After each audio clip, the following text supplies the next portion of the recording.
Everyone, welcome to online class. Today we will learn the remaining part of the chapter 9 air, water and weather. And our topics are water cycle, water purification and safe water. Water cycle. The sun heats the water in seas, rivers, lakes and ponds and changes it into water vapor. सूर्य समुद्र, river और lakes और Pond's के पानी को गर्म करता है और उसे वाटर वेपर में चेंज कर देता है.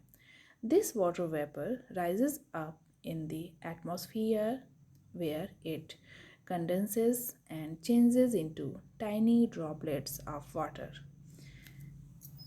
ये वाटर वेपर्स एटमॉस्फेयर में ऊपर की तरफ जाते हैं और वहाँ पे ये छोटे छोटे पानी की बूंदों में चेंज हो जाते हैं. These water droplets join together to form clouds. और ये पानी की छोटी छोटी बूंदें आपस में ज्वाइन होके क्लाउड का फॉर्मेशन करती हैं. Inside the clouds, the tiny water droplets join to form bigger drops.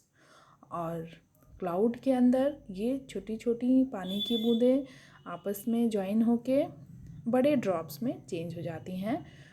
When these drops become heavy, they fall on the earth's surface as rain. और जब ये ड्रॉप्स भारी हो जाती हैं तो ये अर्थ सरफेस पे गिरने लगती हैं जिसे हम रेन कहते हैं.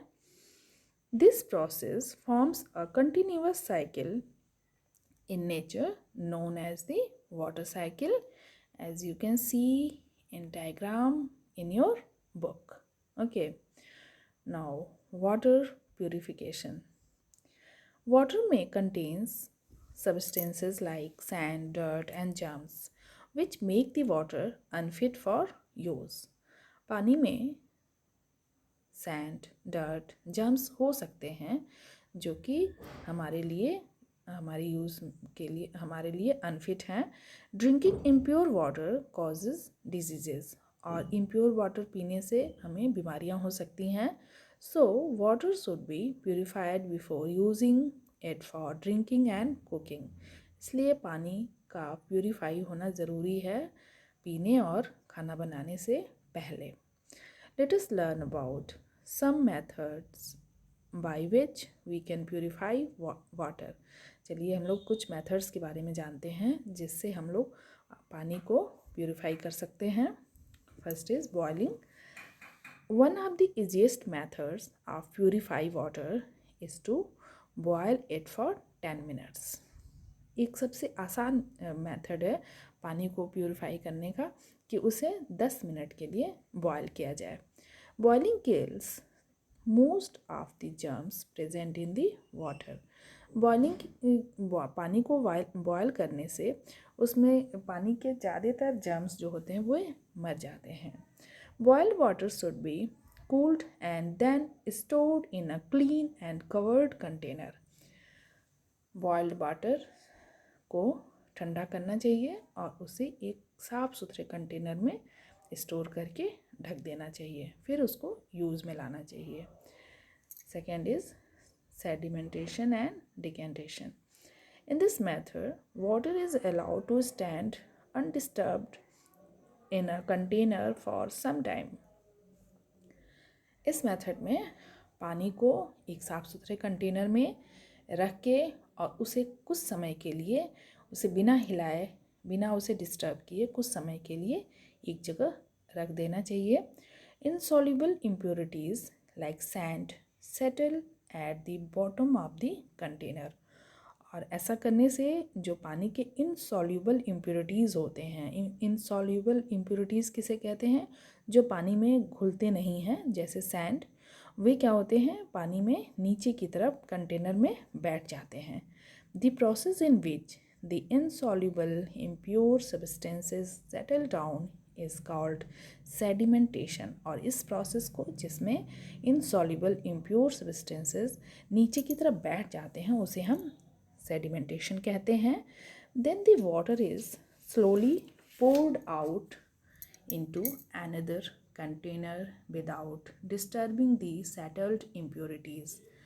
अब इस पानी को दूसरे कंटेनर में डाला जाता है बिना उसको, जो उसमें नीचे की तरफ इनसॉल्युबल इम्प्योरिटीज़ बैठे हुए हैं उनको बिना डिस्टर्ब किए हुए उनको उसी पुराने कंटेनर में ही छोड़ देना चाहिए और नए कंटेनर में सिर्फ ऊपर का जो साफ़ सुथरा पानी है वो उसको ले लेना चाहिए. The process in which the water is poured out gently after sedimentation is called decantation. और इस प्रोसेस को हम लोग डिकेंटेशन कहते हैं, जिसमें हम प्योर वाटर को दूसरे कंटेनर में निकाल लेते हैं और उसकी इनसॉल्युबल इम्प्योरिटीज़ को फर्स्ट वाले कंटेनर में ही छोड़ देते हैं और ऊपर का जो साफ़ पानी होता है वो दूसरे कंटेनर में ले लेते हैं. Okay, now filtration. The process of separating insoluble impurities from a liquid using a filter paper is known as filtration. Insoluble impurities को पानी या किसी भी लिक्विड से अलग करने के लिए हम एक फ़िल्टर पेपर का यूज़ करते हैं और इस प्रोसेस को हम फिल्ट्रेशन कहते हैं. In this process water is passing through the filter paper kept in a funnel. इस प्रोसेस में पानी को एक फनल के द्वारा एक साफ कंटेनर में लिया जाता है और उस फनल में एक फ़िल्टर पेपर रखा होता है और उसमें से पानी होकर कंटेनर में आता है. The impurities are left behind on the filter paper and only pure water passes through it and gets collected in the container. और जब पानी को फिल्टर पेपर के द्वारा छाना जाता है तो जो उसकी इनसॉल्युबल इम्प्योरिटीज़ होती हैं वे फिल्टर पेपर में ऊपर की तरफ रह जाती हैं और नीचे की तरफ कंटेनर में सिर्फ साफ पानी ही आता है. Water taps usually have filters to purify water. Water taps में जनरली फिल्टर्स होते हैं जिसकी वजह से पानी प्यूरिफाई हो सके. क्लोरीनेशन, ये भी एक मेथड है पानी को साफ़ करने का. Addition of chlorine, a chemical, to kill the germs present in water is called chlorination. पानी को साफ़ करने के लिए पानी में क्लोरीन, जो कि एक केमिकल होता है, उसे डाला जाता है और इसकी वजह से उसके जो जर्म्स होते हैं वे मर जाते हैं और इस प्रोसेस को हम क्लोरीनेशन कहते हैं. Now let us learn how we can save water. Water is valuable natural resource. We need water for our daily activities like drinking, cooking, bathing and watering plants. Water एक मूल्यवान natural resource है और हमें पानी की ज़रूरत हमारे रोज़ की दिनचर्या में लगती है, जैसे पीने के लिए, खाना बनाने के लिए, नहाने के लिए, पौधों को पानी देने के लिए. We should not waste water because it is precious and scarce. हमें पानी वेस्ट नहीं करना चाहिए क्योंकि ये बहुत ही मूल्यवान है और इसकी बहुत ही कम है ये हमारी धरती पर. इस वजह से इनको हमको पानी बचाना चाहिए. There are places where people walk miles to get a pot of clean drinking water. बहुत सी ऐसी जगह हैं जहाँ पर लोग मीलों तक जाते हैं सिर्फ एक पॉट में पीने के लिए, साफ़ सुथरा पानी लेने के लिए मीलों तक सफ़र करते हैं और फिर अपने लिए पीने के लिए पानी लेके आते हैं. Following are some of the ways to save water. चलिए हम जानते हैं कुछ ऐसे वेज जिससे हम पानी को सेव कर सकते हैं. Do not leave the tap open while brushing your teeth.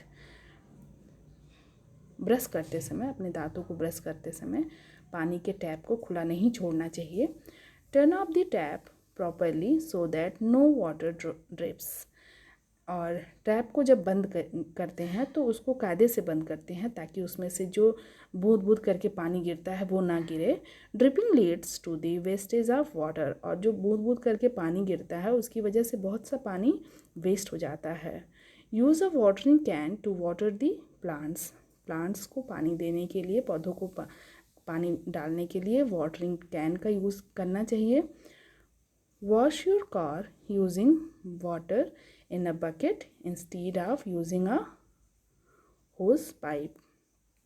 Car या किसी भी गाड़ी को साफ़ करने के लिए बकेट का यूज़ करना चाहिए।